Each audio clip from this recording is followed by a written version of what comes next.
Um,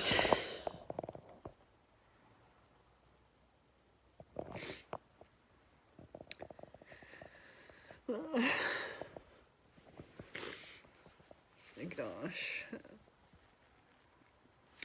just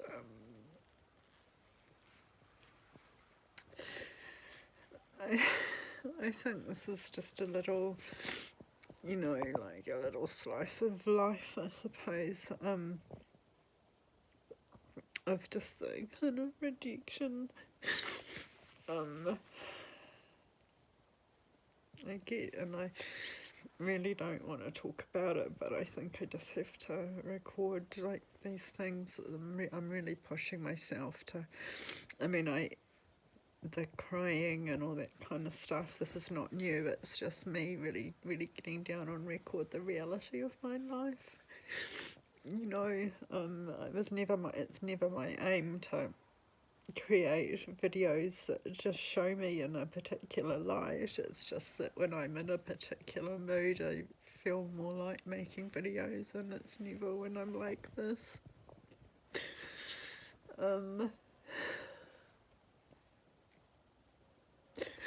I don't think I'm gonna get clinically assessed. I think I'm just gonna die. I mean, I have been, you know, assessed by my GP, but I mean, I need a proper workup.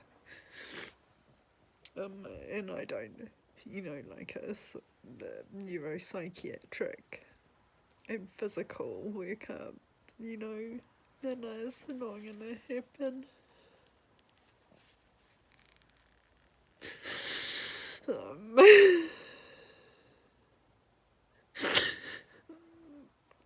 But I'm still recording these anyway, and it's just like, you know, I was saying yesterday about helping the people with the lost cat, and, you know,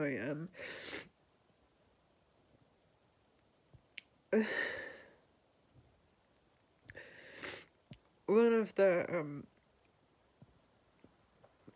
the problems I have with like I do social learning, and I am aware to sort of, and I've done, you know, like I was given material by the I've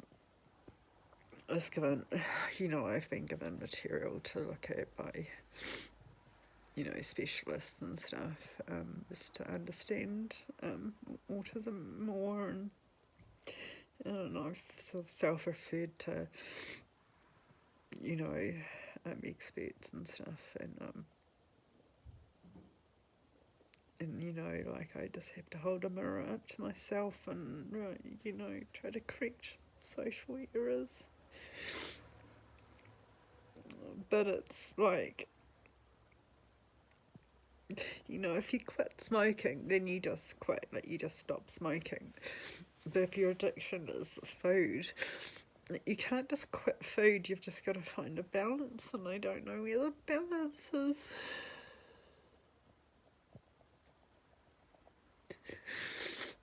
And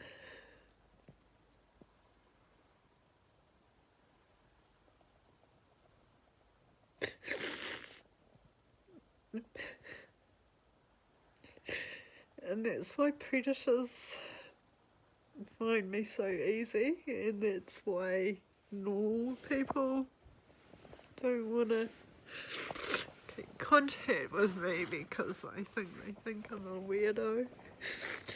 Well, you know, I am a weirdo, but like a kind of a, you know, like a red flags kind of weirdo. And it's just such a hard hurt.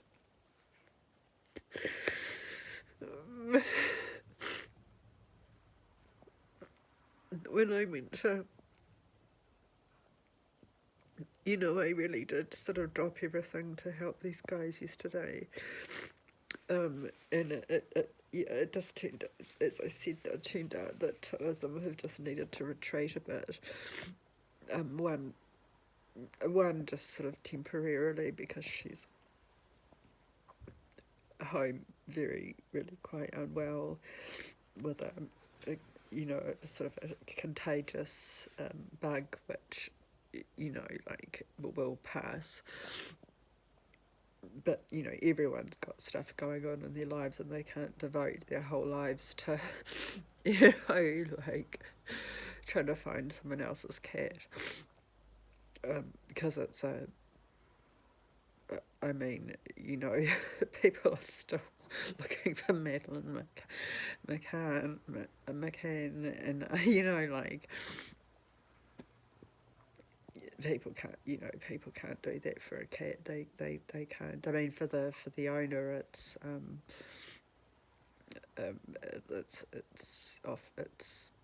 you know, as I said to the first person that I made contact with, the one who's just recently rebuffed me, who was really kind and really appreciative, and we shared, you know, the agony of losing or fearing losing a pet, you know, and I said I've never known pain like it, which is pretty much true. It was true at one point anyway.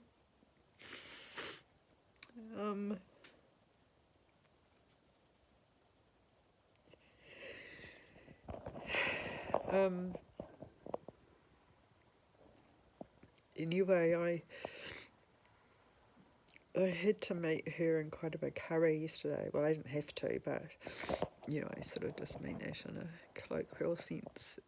She suddenly had an emergency involving her own cat, and one of the things that we had sort of shared over text message the day before was that her own cat had gone missing for 3 months, and it was agonising for her, so she really, really feels for the, you know, the cat mama at the moment.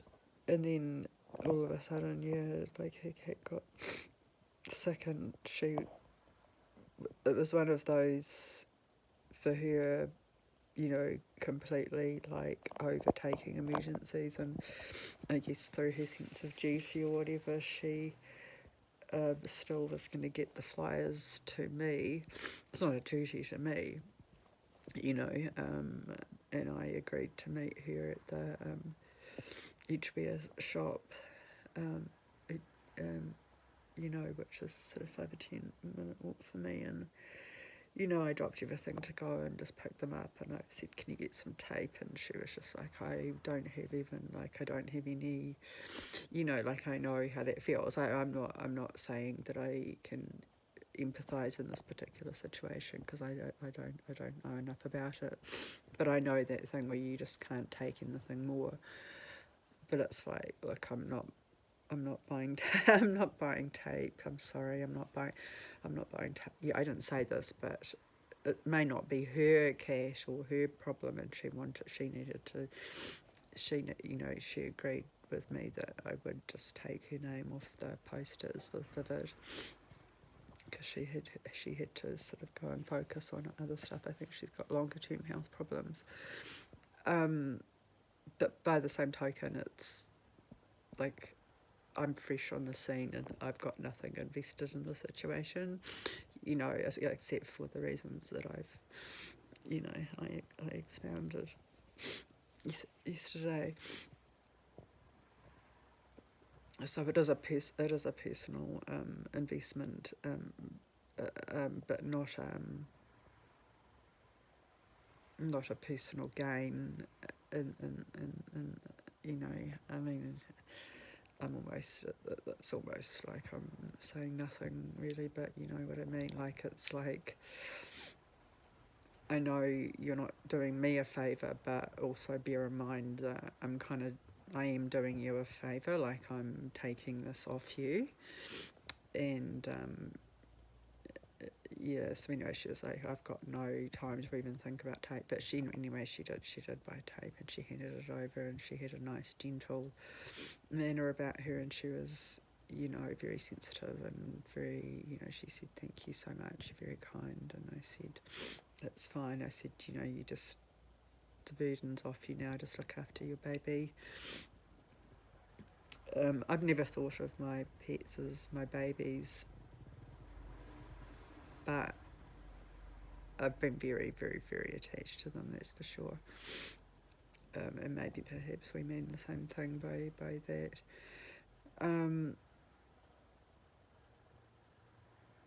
Anyway, I sent her a text later just to wrap up and just say what I'd done to sort of get her out of the loop and just say, yeah, so you're out of it now. And then when I was looking at my videos today, I was looking for one in particular, but I found one that I had reposted with credits to that woman who was, I've forgotten her name already, but you know, that real breakthrough woman who, a psychotherapist who had her, you know, who was suddenly bereaved with the death of her very sudden death, drowning death, I think, of her husband, or I think he'd have fallen, drowned or something, and you know, just everything, just her life has just exploded. And you know, she had that conversation with that guy, and she's been interviewed a lot about how people just put positive spins on your trauma or your grief or whatever, where it's like it's just so unhelpful and it's actually very harmful. And actually it's like very much like what the MEND project talks about secondary double abuse. It's like that next level of abuse, and it's abuse has a connotation, in fact, if not a denotation, of being deliberate.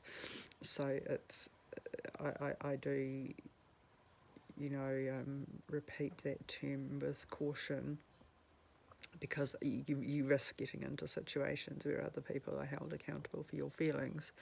But it's not about accountability, it's just about the fact that people keep blundering into this mistake of trying to jolly you through this awful pain you're in, whereas that's not the purpose of pain, to be jollied through it. It's real, shit things happen, and there's no but. That sucks. Nothing else. No but, no silver lining. Don't look for the positive. The positive is for the person in hardship to find. That's their gift. It's not your instruction to give them. And it was just a very brief clip, and I just thought, I used my judgment, and I thought I'm overstepping a boundary a wee bit, but I actually think that probably both of these women have heard a hell of a lot of the same bullshit that I've heard that's just so unhelpful. Like, oh, don't worry, you'll find him. It's like, you know, you may not, and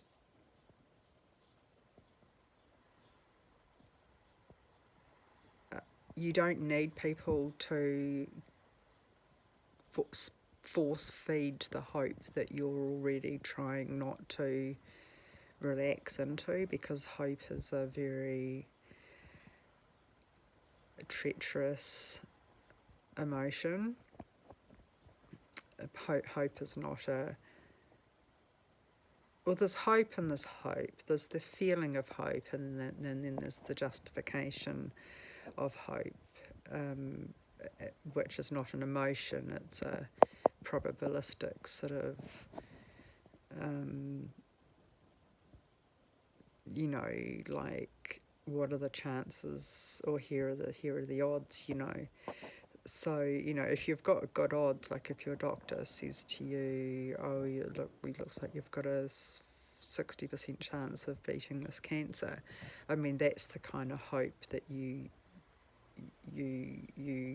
turn into emotional hope, but you don't turn some fucking friends, oh, you'll be fine, you know, you'll come through this, as I've had with kidney failure. I think I did not come, well, I came through it, but I came through it with a transplant. My kidneys didn't recover, you know, like, just people talking shit about fucking shit, you know, it's not helpful.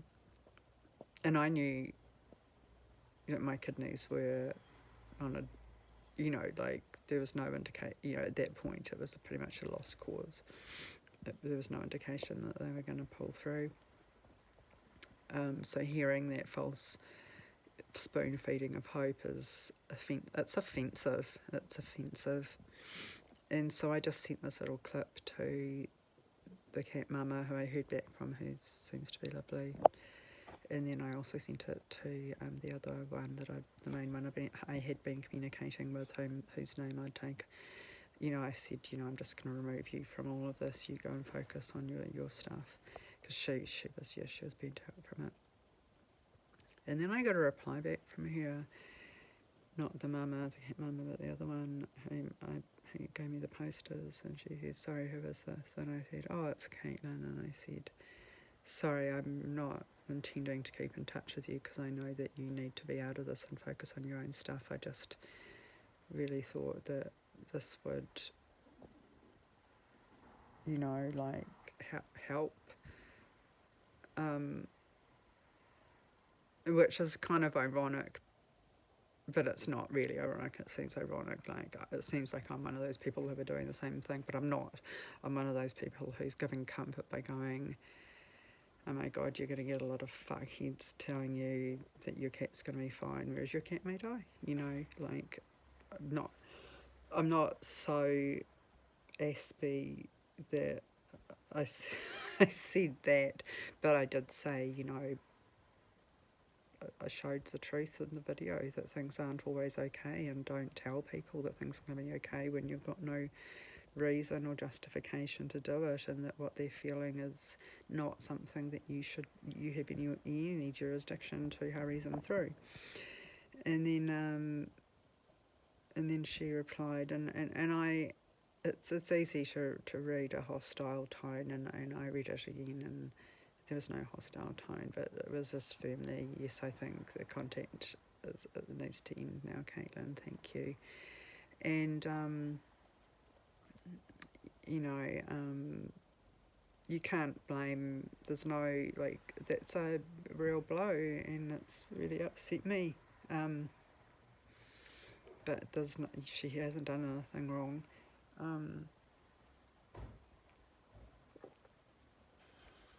She hasn't done anything wrong. But it just shows, it's just one little vignette of what I go through as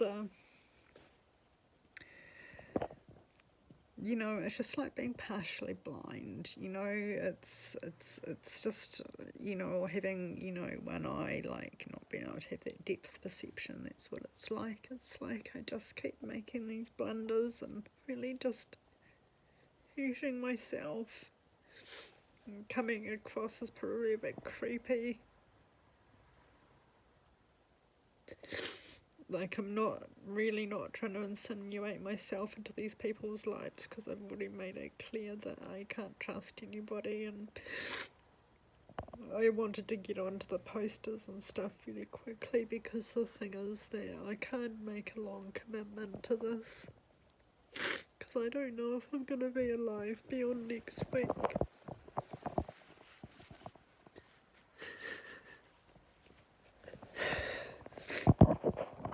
And I just didn't reply, and I've just deleted it. I just deleted the whole conversation, so it's not there to hurt me when I see it.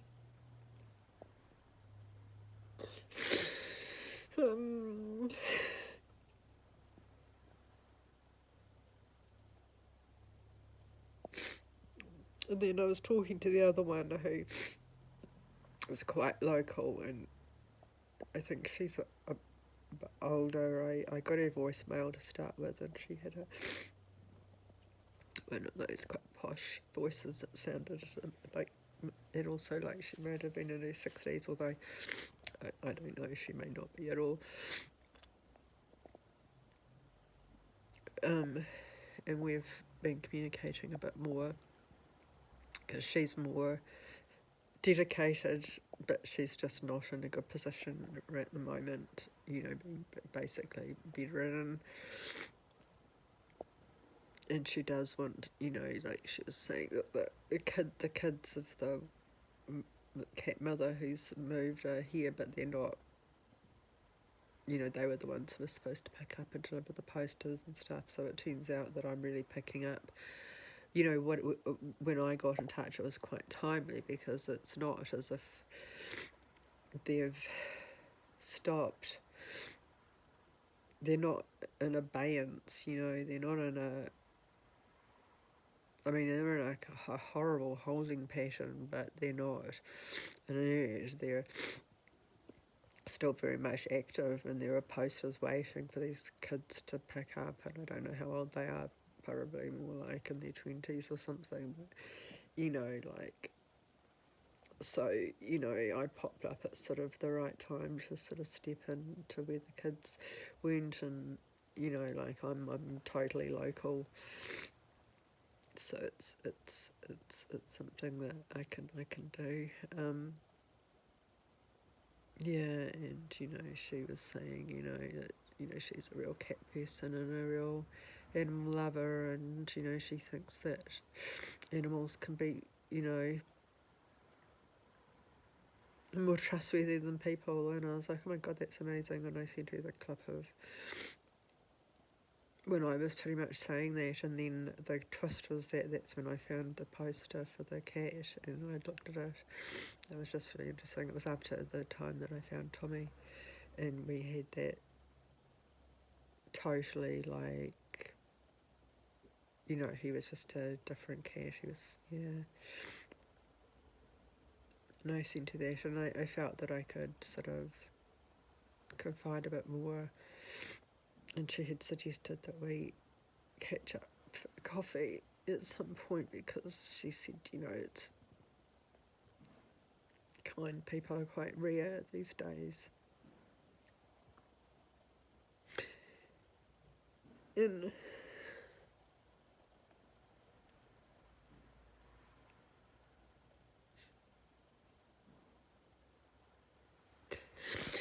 anyway, like, I'm just a bit devastated, so I'm drinking wine. It's like, I don't know, it's probably not even 10 o'clock in the morning. I say I'm drinking wine, I've poured a glass of wine and I've had a sip, and I'm holding my expensive pea snack.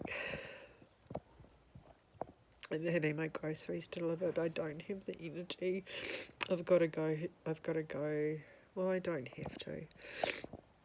I do need to go to the shop, like the proper shop, like a mall today, to pick up a few bits and pieces that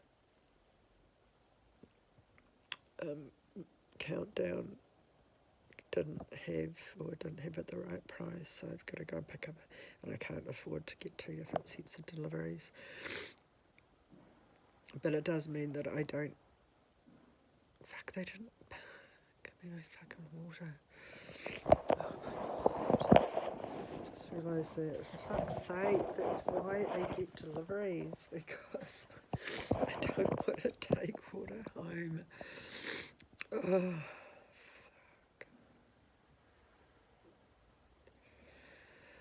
I'm getting sick of this. Countdown's actually just really unreliable. They're always packing up. I think something's just gone wrong, and I don't want a refund. I want my fucking stuff.